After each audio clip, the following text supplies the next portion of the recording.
everybody. My name is Doreen, and I'm teaching today a little bit about plants. We're actually going to be doing some fairy medicines. We're going to be meeting with the oversouls of the fairy plants, and we're going to also be talking about, and I'm going to do a demonstration on how to make a flower essence. So let's begin. So take a deep breath and settle into your body. Take a couple breaths. I would take one or two more. And remember how we breathe with the plants. So when we breathe in, we're breathing in from the plants. And we breathe out, we're breathing out to the plants. So breathe in, breathe out. And now let's create a grounding cord. Pick an image, maybe a color, maybe you want something with a little bit more amusement, maybe a monkey tail, and have that grounding cord start at the base of your spine and go all the way into the center of the earth.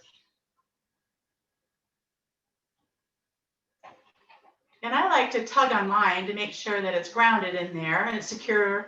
So if you want to give it a little tug and see that it's still grounded in there,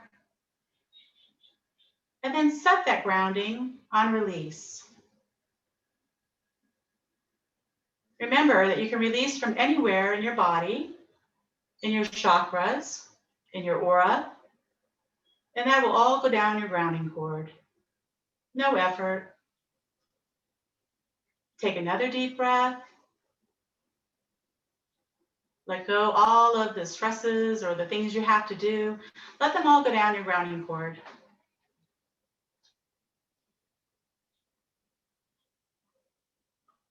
And now let's make sure that our grounding cord is the size of your hips. You want to make sure that you have a good size grounding cord. None of those little spider webby things going on there. So make sure your grounding cord's as big as your hips, going all the way down to the center of the earth.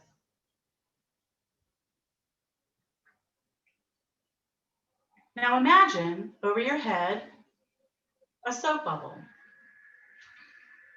And I'd like for you to call back your energy. Where is your energy? Did you leave it in a project that you're working on at work?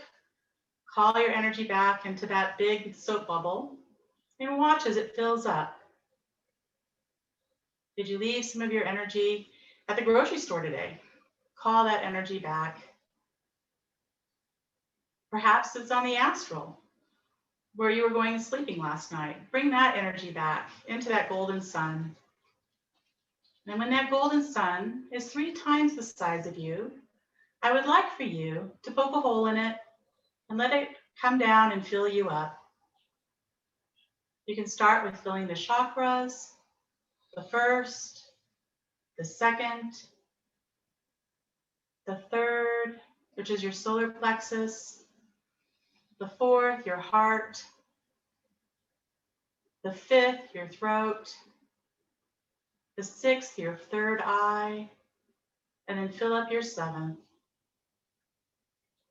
And let's also remember to fill our aura.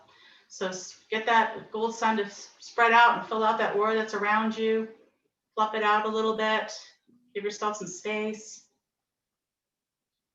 And then also let that gold sun go into your energy channels, down your arms, down your legs. And take another deep breath. How does that feel? How does your body feel? And when you're all filled up, you can open your eyes. So today, I'm going to start out with fairy medicine and fairy plants. So what we're going to do is we're actually going to go and we're actually going to meet the oversoul of 2 fairy plants that I'm going to be making some medicines with today. The first one is violet, and right now it's kind of the one that you see that actually lets you know that spring's here, especially in Colorado. So I actually have some violet little violet flowers that we're going to use in the medicine that we're going to be making. And the other one is going to be elder. And I've got some elderberries. We're going to be making an elderberry honey. So close your eyes. Take 3 deep breaths. Settle into that body.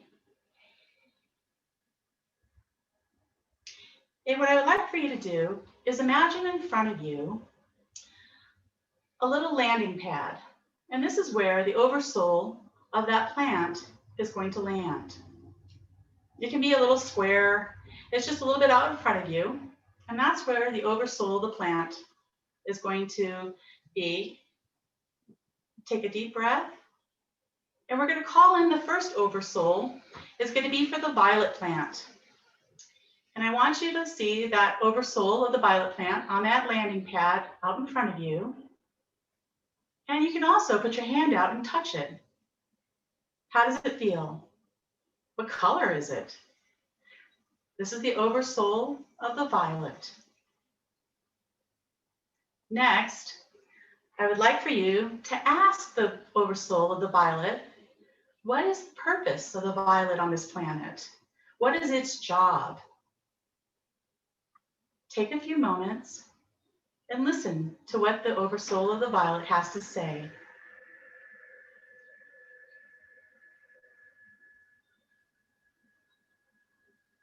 It may be telling you places where the plant grows on this planet. It may be telling you where the energy of this plant resides on the planet.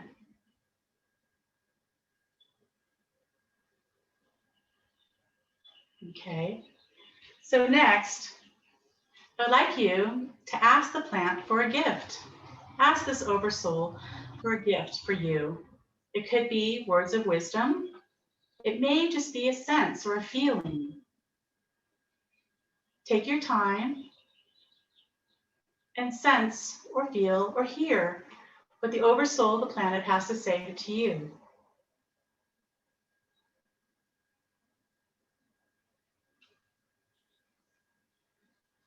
Does it have something to tell you? Something special? Is there something it would like you to do?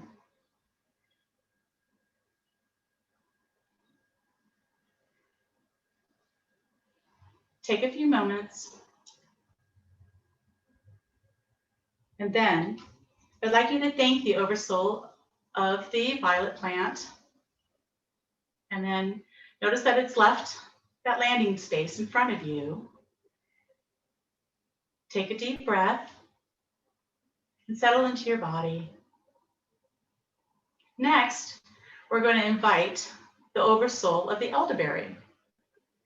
Now, the elderberry plant is also another fairy plant. I think a lot of fairy plants are purple. So we'll invite the oversoul of the elderberry to land on that landing pad out in front of you. And you'll see it kind of like a ball of energy. And you can put your hands out and you can touch it. You can see what the colors are, how it feels.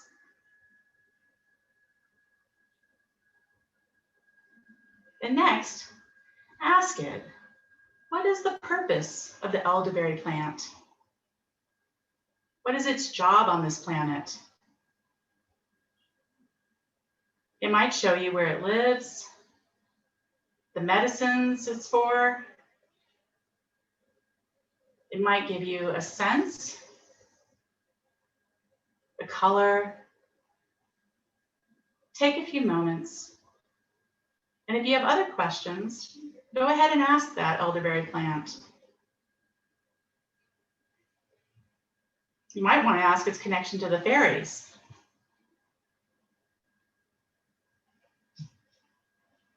Take a deep breath. I'll give you a few more moments.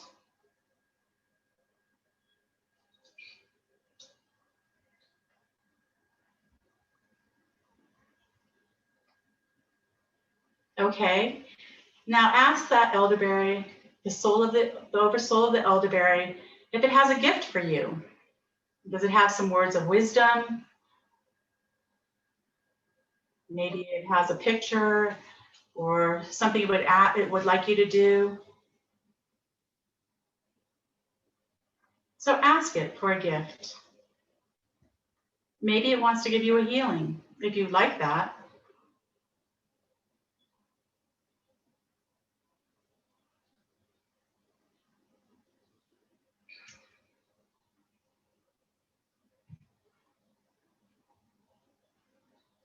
And once you've got your message, your gift, thank that oversoul of the elderberry. And you'll watch it go away. It's no longer on your landing.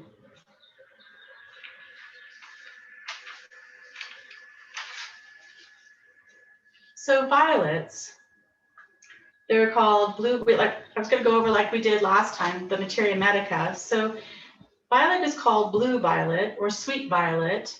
Its botanical name is Viola odorata, and the part of the plant that's used are the flowers and the leaves. And the leaves are really special. They're shaped in they have a heart shape to them.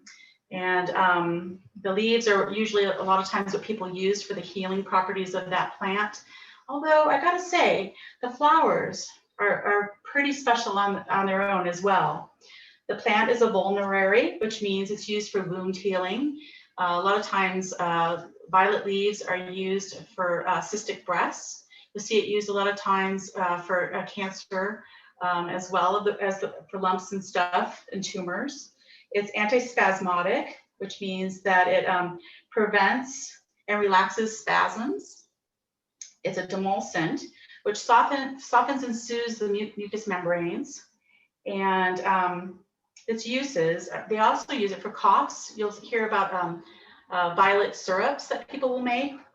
And it's also used for sore throats. So the medicine, the fairy medicine that we're going to make today with the violets, I've got all these violet flowers that I collected. And basically, we're going to make some candied violets. And it's really, really simple. You just take egg whites, and they have to be at room temperature. And you'll dip them in to the egg whites. And then put them in sugar. I've got some sugar here. And then also here's the violet flowers. Oh my gosh, they smell so amazing. And you just put a little bit of the sugar on them, which is what I'm doing. So you get the candy, and then you put them on some parchment paper, and you just let them dry. Now, candied violets, if you put them in a glass jar, will last up to a year, but usually most people eat them within a month. They're so delicious, and they smell so amazing. So that's the first fairy medicine I was going to show you. Also, I didn't have enough flowers to make a honey with them, but I brought this, and this is what I made last year with them, with the violet flowers. And basically, you take violet flowers, probably a cup of violet flowers, and you add 1 juice of a lemon, and that'll bring out this beautiful, beautiful color. And then you can add this to honey, or you can just drink it like it is. And this is a medicine, the honey, it becomes so bright, this bright, beautiful pink color. I like to store it in the refrigerator or in the freezer, and then take it out whenever I need it. You know, kind of like whenever I feel like I need a little bit of some fairy medicine. It's actually something that I learned from Brigitte Mars. She's an herbalist here in town in Boulder, and she shared with us her recipe, basically what I just told you. And so I wanted to let you know that's who I learned it from. Okay, and then the other medicine we're going to be doing is elderberry honey. So elderberries, Sambucus niger, the parts that are used are the berries and the flowers.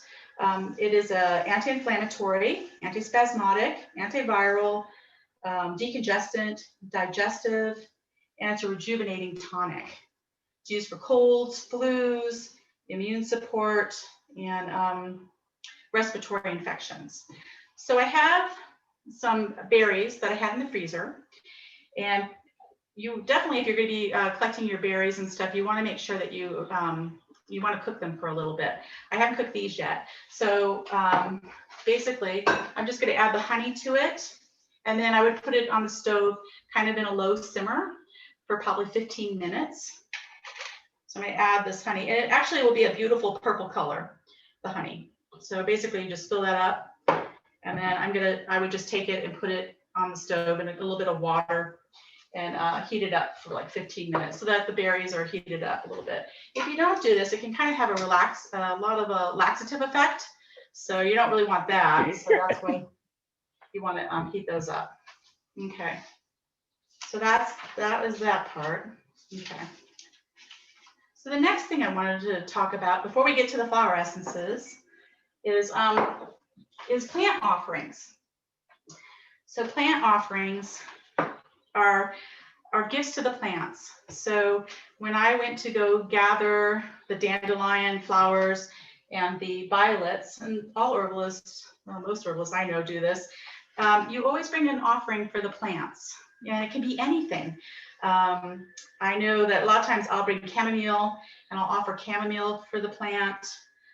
Sometimes my other favorite that I like to do is mica. So I'll take some mica and I'll sprinkle that. I know that trees really love this. They like sparkly stuff, trees do, and stuff. Well, I find that. And so I'll usually leave some mica for the trees and stuff when I'm collecting the sap from them to make powders and incense.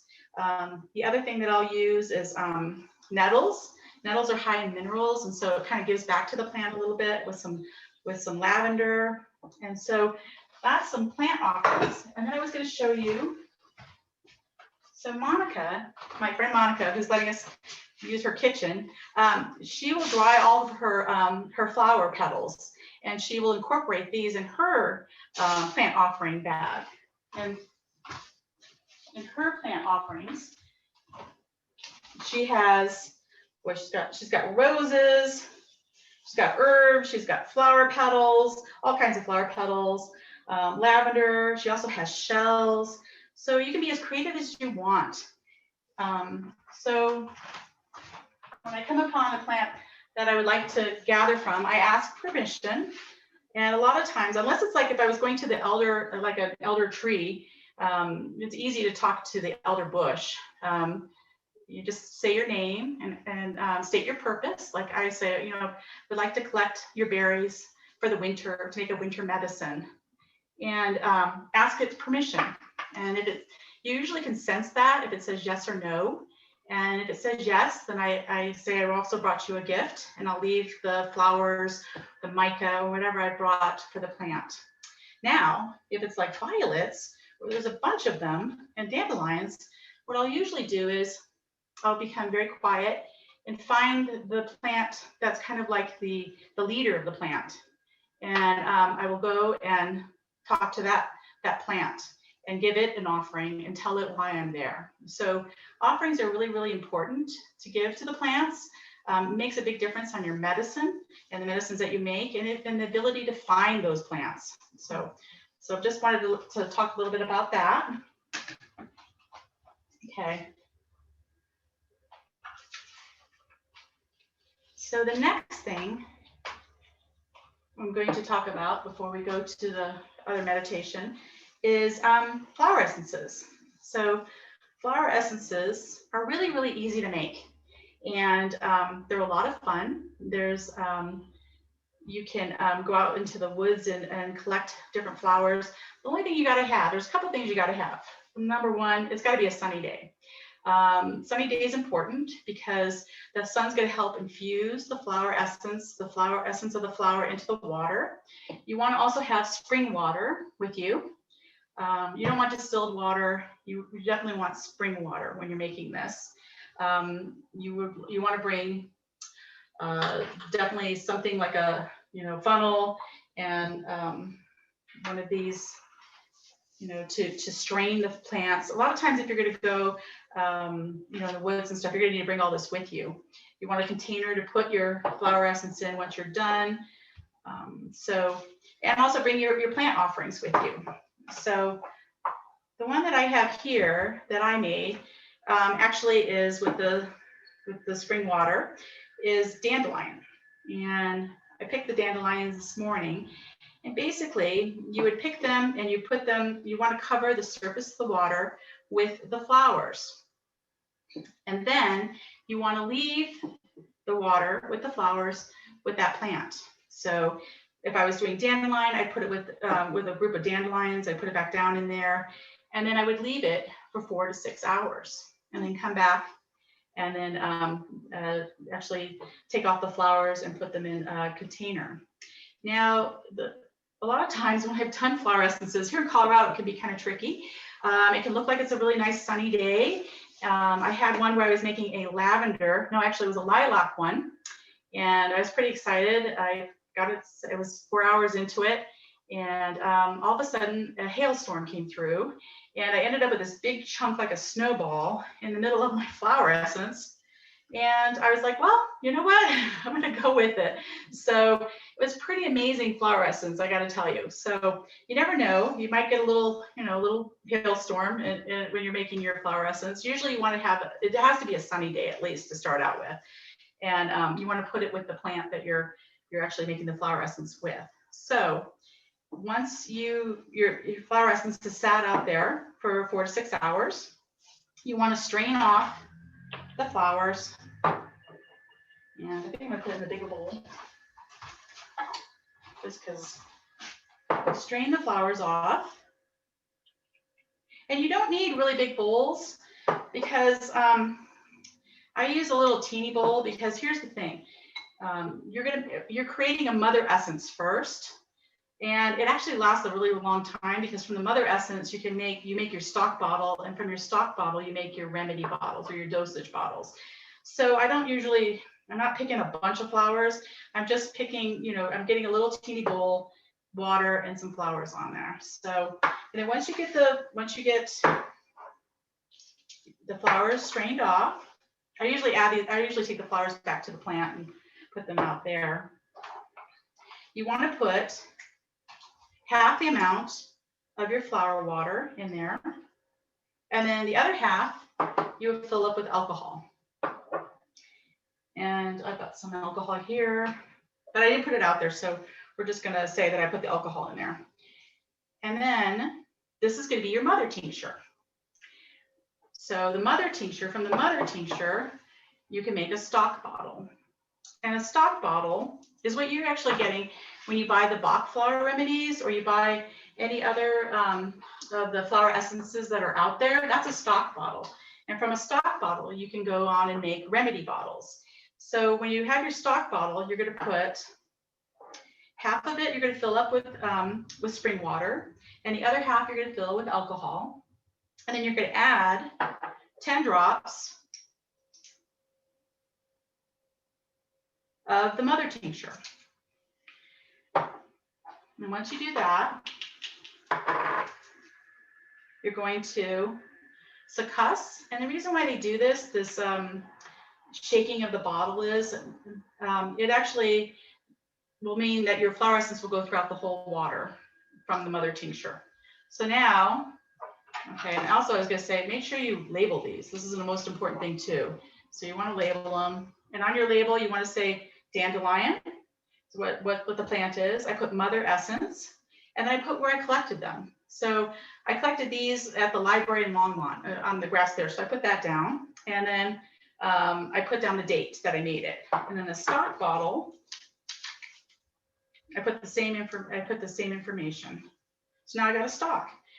But you could use the stock bottle as your remedy bottle. But as you can see, you can make a dosage bottle from that. Same thing again, it's 50-50. And then you're going to put 10 drops into it. And then you're just going to take that and succuss it a couple times. And then you have a remedy bottle. So flower essences, you can either take them. And the other thing I was going to let you know is a lot of times people will, instead of using the alcohol when they make their remedy bottle, will actually use, they'll use vinegar or glycerin. You can use that too instead of the alcohol. You can take the drops of them on your mouth. Sometimes people put them on their body. Sometimes they put them in their bath. They'll also put them in spray bottles and they'll use them to spray. There's all kinds of things you can do with the flower essences. You definitely want to store them in a cool, dry place. You want to store them standing up. That's because if you store them like this, a lot of times they'll get a little bit of that rubber in them. Not so good. So you want to store them standing up, and yeah. Okay. The next thing that I was going to talk about, and here's my dosage bottle, is how do you know what to use this for? Now, I just made this one, came from the library. You know, the plants were out there in front of the library. So we're going to talk a little bit about provings. So basically, you're going to take the mother tincture, and I like to make sure that I'm grounded, running my energy in a meditative space. And what I'll do is I'll take a few drops, sometimes 5 to 10 drops. I'll put them on my mouth, and I will sit and wait to see what that medicine can be used for. With that plant, especially this medicine that I've made, because wherever it is, it's going to take in a little bit of the essence of the place as well. And what I find is what goes on with the provings are you'll either have the imbalance that it helps with, or you'll have the positive qualities that the plant's used for. And I'll give you an example. So my very first flower essence was actually St. John's wort. In St. John's wort, there was a group of us, and sometimes it's nice to have more than one person taking the mother essence, so you can find out a little bit more about the essence. We had 10 people, and each of us took the essence, the mother essence, and we waited to see what the plant was used for. Let it show us. And for me, I saw it was bright light, a lot of bright light. I knew it was St. John's wort. I knew what St. John's wort's used for, but I was kind of surprised. I didn't expect to see so much light. It was kind of blinding. It was very illuminating kind of light. And the person next to me was saying all they could see was darkness. They saw darkness. They were depressed. They didn't feel very good. They kind of felt like they wanted to get away from people. And so I was seeing the qualities of the plant, whereas the other person was experiencing almost like the parts that you would use, the imbalances of that you would use the plant for. Another time, we made an essence, and it was yarrow. And it was showing all the wonderful qualities. And then it was interesting because yarrow, because it was the plant that we had used, the yarrow was surrounded by all this mullein.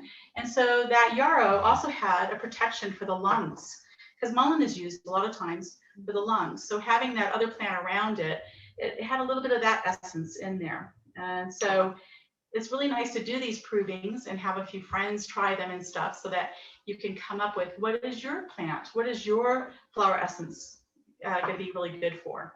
So, okay. The other thing is you can also make garden essences. So there is a company called Pearlandra that makes a few garden essences, and they actually have like what the essence is for. So you can always go look those up to see, like they have broccoli, cauliflower, snap pea, summer squash, sweet bell pepper, yellow yarrow. Yeah, so you can kind of go check them out and see what they say. Like they have for celery, restores balance to the immune system when it's been overworked or stressed, or during long-term viral or bacterial infections. So that looks like would be a nice one to make. So don't be limited by just the plants, by the wildflowers and stuff. You can also do flower essences from your garden, and people would love them. And I found that the garden essences, the ones that I use from Pearlandra, they work a lot on the physical level, and I really like that. They're very grounded kind of essences. And I forgot to tell you about that. So flower essences, they actually work on the spiritual, the mental, the emotional, and the physical level. So they work on all those different bodies that we do meditations with all the time. So they're really, really great to use and fun to incorporate into your life. So I hope you guys go out and make some. The other kind of essences you can make, and I brought some examples. I've got a clearing and releasing one, and it's actually an orchid essence. So there's a company out there called, I think it's like a living essence that actually makes these beautiful orchid essence. I also have a group of essences that are called the Ancient Forest Essences of North American West. And these are really fun because they have in them, they've made essences of petrified forest, the redwood, the red cedar, the giant sequoia, the Arizona juniper, and the Arizona cypress. Oh, so that was the other thing. How do you find which essence you want to use? Like if you're going to select one in the store or from a company. So a lot of times I actually dowse. I'll dowse. I use this as my dowsing to see which essence I would like to use, and also I can dowse to find out how often do I need to take it, or how many drops of this do I need to take. So dowsing is one way. You can also use body testing. You can also have do a meditation and see what plant comes to you. So those are some things to keep in mind. Okay. So the last one I was going to talk about before we go to that next meditation is gem essences. So those are really easy to do too. And I brought some gems with me to show you.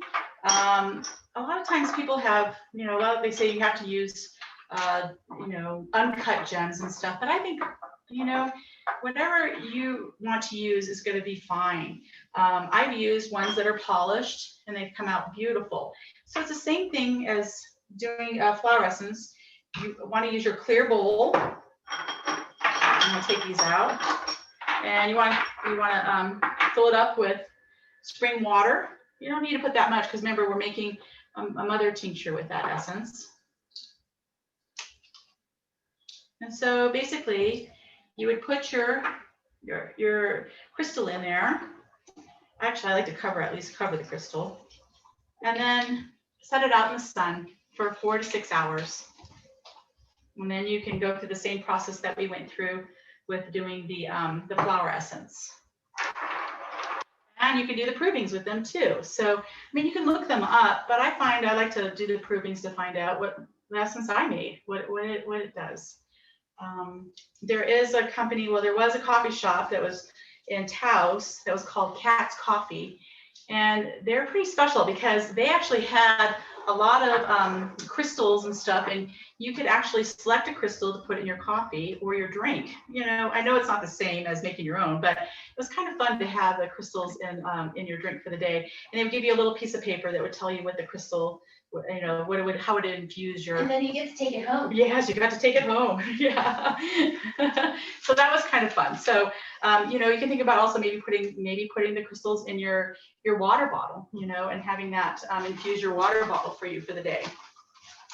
The other thing that people like to do is they like to make essences of place. And I've made one of those one time. So you want to have your bowl, your clear bowl with water, and you put it in the sun, and or wherever. Actually, sometimes it's hard because some of the places don't have sun, but you want to put it at least in sunlight, and you leave it there for 4 to 8 hours, and then you'll have the essence of the place. We did this in like a redwood forest, and it was pretty amazing essence to have and to take as a remedy. So, okay, so I know I promised you guys we would do a meditation to find our plant ally, and we're going to do that next. So close your eyes, take a deep breath, and breathe with the plants. Breathe in the plants, O2, breathe out the CO2 to the plants.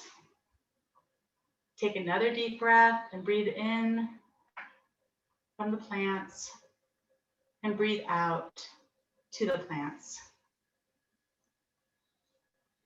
Let's check our grounding. Yeah. Make sure we're still connected at the base of the spine to the center of the earth.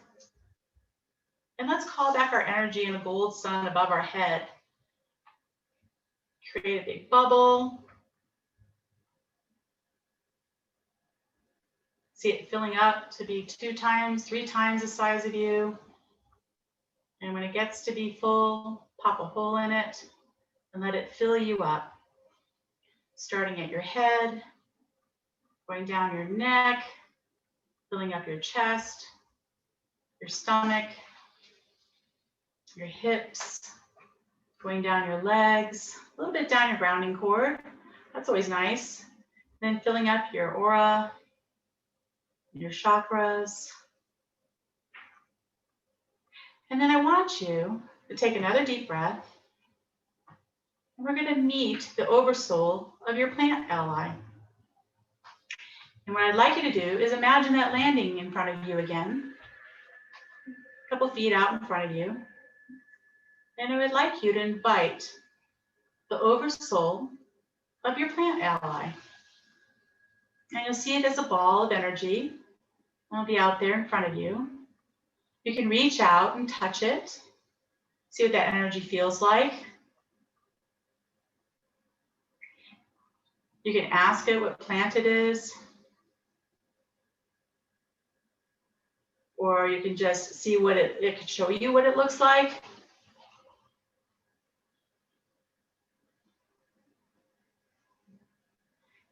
Now ask this plant, why is it your ally? What is its gift for you? Does it have some words to tell you? Some colors that it wants to show you?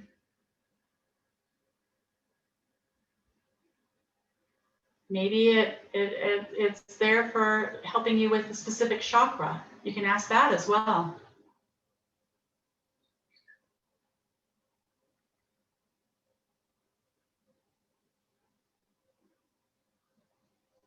You can ask it some questions about what it's telling you, what the gift is. Maybe it's a plant you've seen all the time. Maybe it's something you've seen when you were a kid, something you played with, something you ate. It may be really familiar. And then again, it may be totally new. You can ask the oversoul of this plant ally of yours, where does it grow? Does it grow in North America? Where on the planet can you find this plant? Perhaps ask it what its medicine is. Specifically, its medicine for you.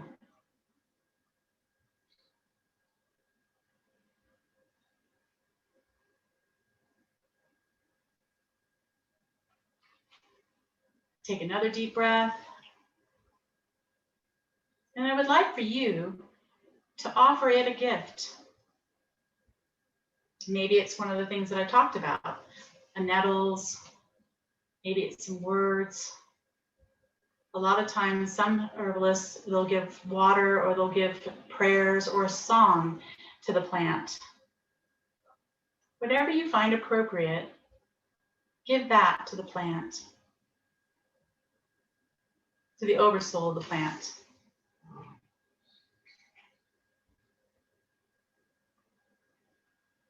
Perhaps you have some other questions you'd like to ask.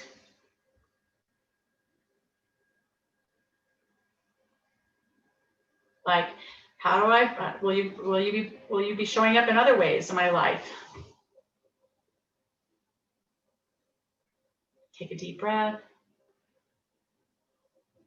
and thank that plant ally. And then the plant ally has gone away. And come back. And here we go. So I hope you enjoyed the classes. I was also going to point out that I brought some books in case some people would like to read about some more about herbal medicine. The Humorous Herbalist, Laura Dewey, is one of my favorites. She's Colorado, and she makes herbalism fun. And I have another one of her books called Plant Power, and you can usually find these like at used bookstores and stuff. They're also online. Medicine making books. This is like the Bible for herbalists, the medicine making, and this is the Herbal Medicine Maker's Handbook. and it's by James Green. And this is a really popular one, and also has great directions, very easy to follow. So I just wanted to bring that up and show you as well. And then if you're really excited about the flower essences, and you would like to know more about the flower essence that you make, like you can also look at here in the Flower Essence Society.